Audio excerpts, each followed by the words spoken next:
हाँ, तो देखिए हम कॉम्बिनेशन ऑफ इंडक्टर शुरू कर रहे हैं यहाँ से। इस तरह आपने कॉम्बिनेशन ऑफ रेजिस्टेंस पढ़े हैं, कॉम्बिनेशन ऑफ कैपेसिटर्स पढ़े हैं, उसी तरह से इंडक्टर के भी दो कॉम्बिनेशन है, सीरीज और पैरेलल। डेफिनेशन वैसी है, अगर सीरीज में कनेक्टेड हैं तो करंट की वैल्यू सेम होगी, और अगर पैरेलल में कनेक्टेड हैं तो इनके अक्रॉस, जो भी पैरेलल में इंडक्टर्स होंगे उनके अक्रॉस पोटेंशियल डिफरेंस सेम होगा। बट हमको ये दो केसेस में पढ़ना है बेटा, ये ध्यान रखेंगे क्वेश्चन करते वक्त भी, कि अगर आपको दो कॉइल इस तरह से पास में रखे हैं तो आपको पता है इसमें खुद के करंट की वजह से तो ईएमएफ इंड्यूस होगा ही, बट एक दूसरे की करंट की वजह से भी फ्लक्स में चेंज आएगा और उसकी वजह से भी एक बैटरी बनेगी। तो खुद के करंट की वजह से बैटरी बन रही है, म्यूचुअल इंडक्टेंस की वजह से बैटरी बन रही है, तो थोड़ा कॉम्प्लिकेटेड हो जाता है जब आप म्यूचुअल इंडक्टेंस भी साथ में ले लेते हैं।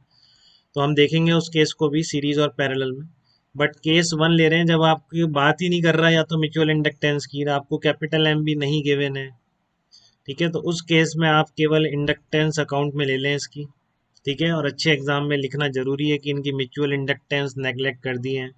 ठीक है, या फिर ये लिख सकता है कॉइल्स आर वेल सेपरेटेड, उसका मतलब भी ये होता है कि एक का फ्लक्स दूसरे के फ्लक्स से लिंक नहीं हो सकता। तो या तो लिख देगा neglect mutual inductance between L1 and L2, या लिख देगा कॉइल्स आर वेल सेपरेटेड, तो आप केस वन में आ जाएंगे। When inductance are well separated that is mutual inductance between them can be neglected. ठीक है, तो हम सीरीज कॉम्बिनेशन में करंट सेम रखेंगे। सबसे पहले वही कि आपको एल इक्विवेलेंट निकालना है। ठीक है, कि आप दोनों इंडक्टर्स को हटा के एक सिंगल इंडक्टर से रिप्लेस कर देंगे, फिर भी सेम करंट फ्लो हो रही है, तो पोटेंशियल डिफरेंस दोनों टर्मिनल पॉइंट के बीच सेम रहना चाहिए।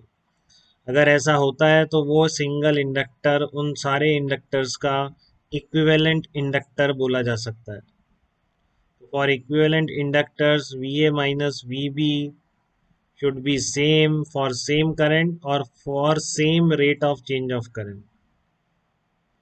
तो यहाँ से यहाँ तक हम केवीएल अप्लाई करेंगे, देखो आप ए से लेकर बी तक। तो V A minus L one D I by D T, बिल्कुल ऐसे ही लिखते हैं हम, इंडक्टर्स करंट की डायरेक्शन में क्रॉस करते हुए ड्रॉप कराते जाते हैं। तो फिर एल टू मिला, उसके अक्रॉस भी लिखा इक्वल टू वी बी।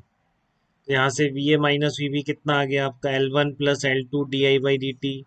यहाँ से लिखिए इसमें ए से लेकर बी तक, तो क्या लिखेंगे आप, V A minus V B equal to L equivalent into D I by D T. अब आप कंपेयर कर लें दोनों को, तो आपके पास एल इक्विवेलेंट क्या मिल जाएगा, L one plus L two plus L three plus L N, इस तरीके से मिल जाएगा।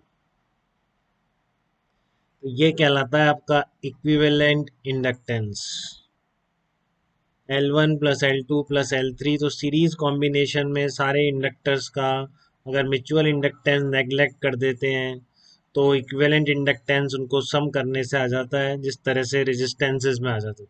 कैपेसिटर का उल्टा हो गया है, कैपेसिटर में सीरीज में लगे होते हैं तो क्या आता है, one upon C equivalent equal to one upon C one plus one upon C two. ठीक है, तो आगे चलेंगे। इसमें पहला केस का सबसे पहला टॉपिक आप समझ गए, पैरेलल कॉम्बिनेशन देखें इसका। अगर इंडक्टर्स पैरेलल कॉम्बिनेशन में है, ऐसे कनेक्टेड हैं कि उनके अक्रॉस पोटेंशियल डिफरेंस सेम आ रहा है, तो आप उनकी इक्विवेलेंट इंडक्टेंस कैसे लिखेंगे।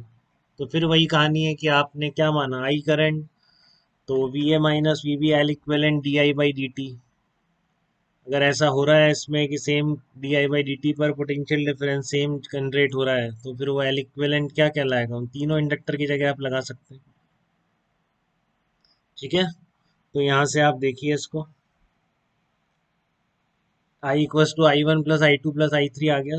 पैरेलल कॉम्बिनेशन में ये होगा, और सिंपल सा प्रूफ है, डिफरेंशिएट कर दीजिए बेटा। एक कोर्स में नहीं है कॉम्बिनेशन ऑफ इंडक्टर्स भी, फिर से कह रहा हूँ। ठीक है, बोर्ड में तो बिल्कुल नहीं है, और एडवांस में भी नहीं पूछे गए हैं कभी, बट मेंस में जैसे बताया पूछे जा सकते हैं।